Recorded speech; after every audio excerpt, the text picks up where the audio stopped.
Well, hello, my fellow car modelers. How you doing today? We've got an Oldsmobile update.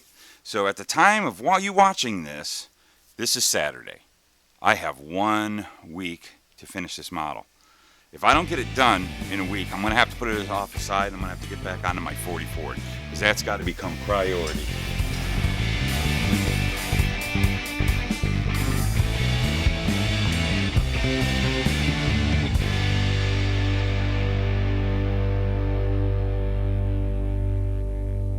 I've got my little program director is now here with us. Say hi. He just wants to climb up and watch what I'm doing. So if there's some rustling, I got the program director calling up my back. Alrighty, so let's get into this. So I went over to my bud BG's, and we met up with our friends. We had James Tester from Scale Model Experiment and our buddy John Weber, and we had a really nice evening of doing a little bit of model building. And it was after the shoot of, I'm sure yesterday you watched the latest episode of Model Car Guys.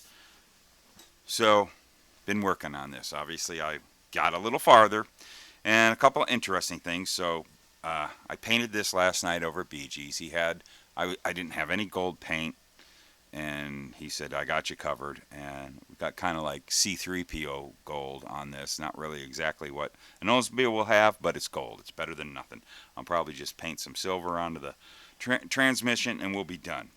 So, a few things I discovered about this kit since the last time we talked. They boasted so much about retooling some things on this. One being the body, I believe, and they said they retooled the engine. So I saw the engine on the parts tree and I built the engine. Now the funny thing is as I'm going, and like remember I showed you how I was going off on the grill, the bumper that had this crazy thing. So they retooled that. There's the retooled bumper. Got issues with that I'm going to cover. Got a couple issues with you round two. I'm sure you don't care. You've blown me off before. It's no biggie. But I'm going to lay it out on you on this kit. I got to start, there's some things you got to start paying attention to if you're going to. And I'm not, it's just, I'm not bagging them. It's just, let's think about this, guys. Okay, so I found this other tree in there, which is the retooled engine. And, yes, Felix, that's a firewall. Thank you. Say hi, Felix. So, he's being quiet today. So, here's the engine. You retooled the engine? Geez, thank you. How fantastic is that? One nice thing is I guess we got a dual snorkel for the, did they have the W30 package back then? Yeah, if I said that wrong, I'm sure you guys will tell me how stupid I am down there. Don't worry, I have faith in you. I say, why'd you waste the money? Okay, you gave us some, I guess, we went from an automatic to a manual transmission and a little bit of detail. Other than that, same frickin' engine, nothing exciting. I mean, we got to deal with the gaping hole because of, the axle that goes through.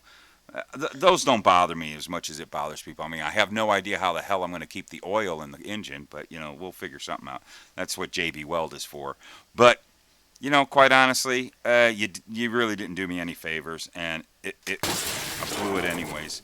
I did this engine, so I get an automatic in my car. Now, what I'm worried about is I might have to put that one together if they retooled something here where it doesn't seem to fit in. Well, never mind. It does fit in. I'm just an idiot because the axle's right there, and I got, well, whatever. I test fitted in. This original engine seems to fit in there fine, so I'm going with the original engine. I haven't gotten as far as to see if they depict a 3 or 4 speed manual or the automatic shifter. I kind of don't care. Woo, yeah, I said that. A big deal. It's not going to really make or break this model. That's one issue I got with you. Why did you even bother? Thanks, but I think there's other things you could put some time into. Now, they retooled these wonderful brand new grill and bumper. Thank you very much for doing that. But if you're going to go through all the retooling, why'd you go in the old-fashioned way? Right? So, here we go. Don't matter how many nippers you have, how you do it. If you twist them off, that's kind of bad. But one thing is these were so weak. This thing when I pulled out of the package was hanging off of one. One automatically broke off, but that doesn't even matter. But if you look, they still put them in a stupid spot where you lose chrome no matter what you do. You could trim them any way you want. Everybody has their way of doing it, and I have mine that some think is a hack job, but whatever. But you're still going to have this. So what good? What good is it? The way they place them. There's more modern ways. If you're retooling up a new tree, which that's what this was. Here's the tree. Why would you not do it the way you do it these days, and have it a little off to the back where the scarring is on the back, and you lose chrome on the back, not where you're going to see it. So thank you very much for that. Whatever. There's little touch-up tricks, but no matter what, you'll always see it unless you re-chrome the whole bumper. But one thing I noticed is, let's take a look.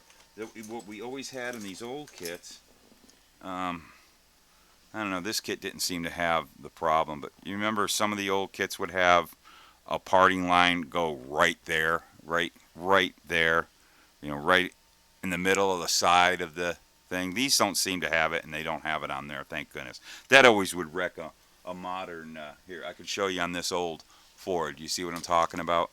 Right there. You get that. Good thing this kit doesn't have it, because that drives me insane and makes me want to throw myself down a flight of stairs. So, I don't mean to offend anyone who has thrown themselves or had a family member throw themselves down a flight of stairs. Please don't jump me on that. I just say that when I'm frustrated. So, with that being said, let's move on. All in all, I'm having fun with this model. I just had to get those gripes out, but let's move on. And let's do a little mock-up, and I'll show you what I did. I played around with it last night. Again, got the engine. We're not putting the engine in there. I want to show you something really cool I'm going to do. Let's get the car mocked up, though. I'm going to try to mock it up with the bumpers on, and of course, Felix crawling around behind me on my chair and out my back. That's always fun. So let's see. This is challenging for me. I know, Felix. I wanted to put it on with the bumpers, and all the tires like to fall off because I don't have anything glued. And hold on. Professional model building right here. Yeah, you get a couple of screws. What are you doing, Felix? Oh, okay. He wants down. Hold on a moment, people. Things are flying. There we go. Felix wanted to get down lower. He's right here. He wanted to get a real close-up look. So he's learning here, guys.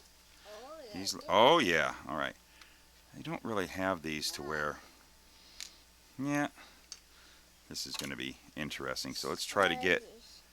Oh, well, hold on. I'm going to put the interior in. Please don't mess with that, buddy. And let's go ahead and do this. We'll pop one screw in. Can you hear him directing me? He's letting me know. Oh, he wants to go with drag slicks. Interesting. Here you go, buddy. You want to put that drag slip back for me? Thank you. Yeah. You're a man after my own heart. Like the drag slicks. That's cool. Let's flip this around. We'll get this front bumper in place.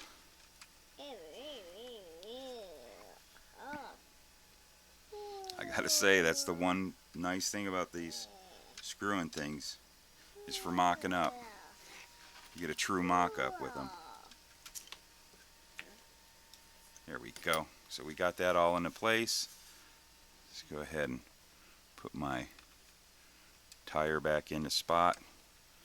Alright, I want to show you something really cool here. So we got this all mocked up. We're going to get a lower shot and we'll see. I'll show you how it's looking. Felix likes it. Now we got it looking like an Oldsmobile with the front bumper and the rear bumper on. So that's probably going to give us a true look of what how the stance is, which I'm liking it. I think you guys will. We'll show that in a minute, but I want to show you something really cool. So I'm digging through my parts box the other day. Wish I would have made a video. That's a video coming up.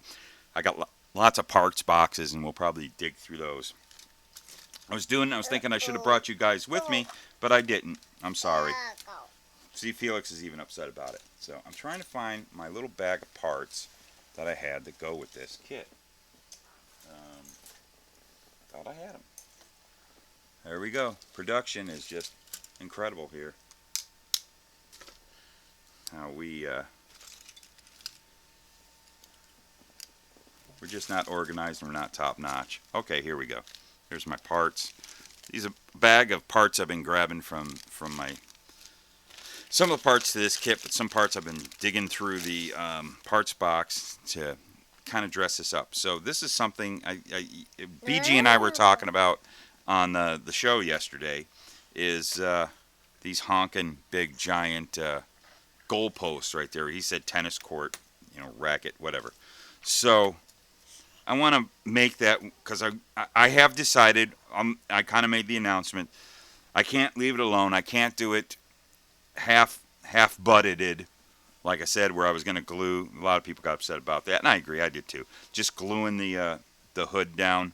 Now we're going to have a detailed engine, slightly detailed, but I'm going past box stock.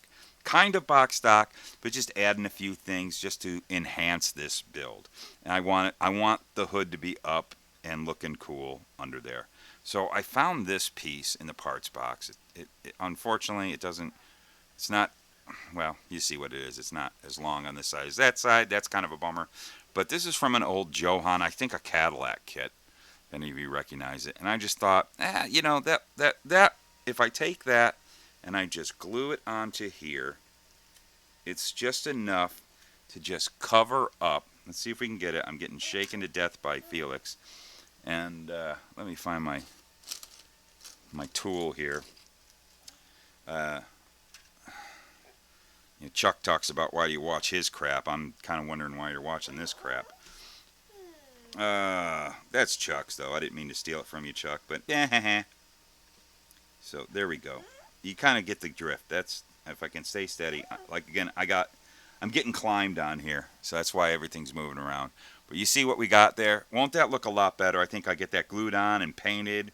I think that's going to look so much better. And then we get the firewall in there.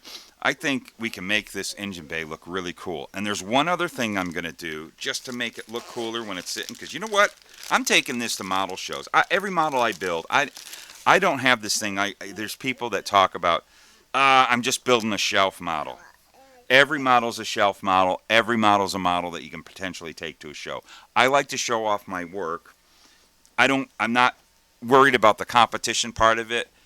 I just like bringing my models to show my friends.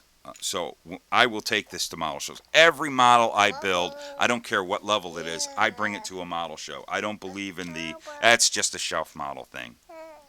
And, it's kind of funny. You know what Felix is doing? He's taking this and he's putting it over my mouth. If you hear it go like that, he's wanting me to shut up. I'm sure a lot of you are doing. Stop cheering about that. He is. Oh, he thought I yelled at him. Now he's sad. Oh, I'm a mean grandpa. So let me find the hood now. What the heck did I do with the hood? But I wanted to show you guys. I'm going to take these I found in the parts box. These are from the 66 Nova. Just the best looking. 66 Nova, I think, was one of the first to do a really detailed hinge. Looks like a GM hinge. And I'm going to figure out a way to affix it to the hood and to where, they'll just be under there. When I put the hood up, I'm going to figure out kind of a locking system. BG recommended magnets, little magnets, so I'm going to try that. Where when I put the hood up, the hood hinge will be up. Actually, this is this side. We'll have the up hood hinge just to give it that added more realistic flavor. So what this is really turning into, what I'm trying to tell you guys is, okay, we've got these kits that are just so basic under here. I could do detail here, and I could make this look pretty dang good. I'm not going to bother. I'm just leaving it flat black like that because it's not a big deal underneath. But you can really make these old 60s kits that were so basic and more toy-like. You can really make them into really fantastic-looking models. It's just... Yeah, you can kit bash. It depends on how far you go. Sometimes, like we said, you can kit bash this with Chevelle. Oh, Felix wanted me to show you the seats. These are the custom seats and the stock seats. Thank you, Felix. Can you put that back in the box? Good man. And there we go. There's the hood. So what we have here is you can take what I was saying is you can take there's other Oldsmobile kits from AMT, MPC, even the ones from what is it, Limburg, anything like that, any Chevelle, anything like that, and you could kit bash this body in with anything you wanted to make it a lot nicer, more detailed, more realistic model. Yes, or you could build out of the box, and there's a lot of little things you can do that I'm guarantee you when this model's done, it will not be something that'll be shabby sitting on the table at your model meeting or at the local show or even a big show. Heck, I'm telling you, I'm going to Salt Lake. There's a possibility this model will be at Salt Lake just to prove a point. Just to prove a point. I don't care about winning. That's not the big deal to me. So, with that all being said, I'm going to do a very scary thing, and we are going to, and I'm just going to keep on rolling, because that's what you guys like. No more editing. We're going to move the camera, okay? Okay, I got to get the light down to where, and of course, you know, here's my old light. You're going to see this. I'm going to try to get it. It just loves to shut off. Look at it. You can really tell this thing is ancient. It's from, like, at least Korean War era. The boss's dad sold this to me from a whole bunch of old office supplies they cleared out. There was Korean War vintage, and I just thought this was a cool light. But I think I'm going to have to rewire it one of these days. This is a great part of the video, isn't it? I'm hoping to get enough light on this model. There we go. Let me see that. How we take this? We'll do this. Okay. What a disaster. Oh, I know, Felix. They're all laughing. What's wrong? He's bumming. So, anyways. It's okay. Come here, buddy. Come look at the car. What do you guys think? I don't know how long I can hold this. This thing don't want to stay. Alright. So there you go. There it is. There's the stance. I can't get good light on it. We're not a big production team here. But Felix likes it. Let's just move it over that way. So we got the stance. You think? We got the stance. What do you think? You think that looks good, buddy? Tell me what you think. He likes it. Alrighty. That's cool. So that's exactly where the car is going to sit. And here, let's keep it in frame, but you can touch it. Go ahead, bud. Touch it. And Felix likes it. It rolls. He's happy. He's giving me a big smile. Alright, so it's Felix approved. Right? Give us a thumbs up, Felix. Here, give us a thumbs up. Alright, so that's it for this episode of whatever this is. The Model Car Hobby Headquarters. Felix and I want to say thanks for watching. Have a great weekend. Keep on building those model cars. Why? Why, Felix? Because they're fun. He's putting his hand over my mouth. I'm too loud. Alright, guys. So, well, you know, here's the producers.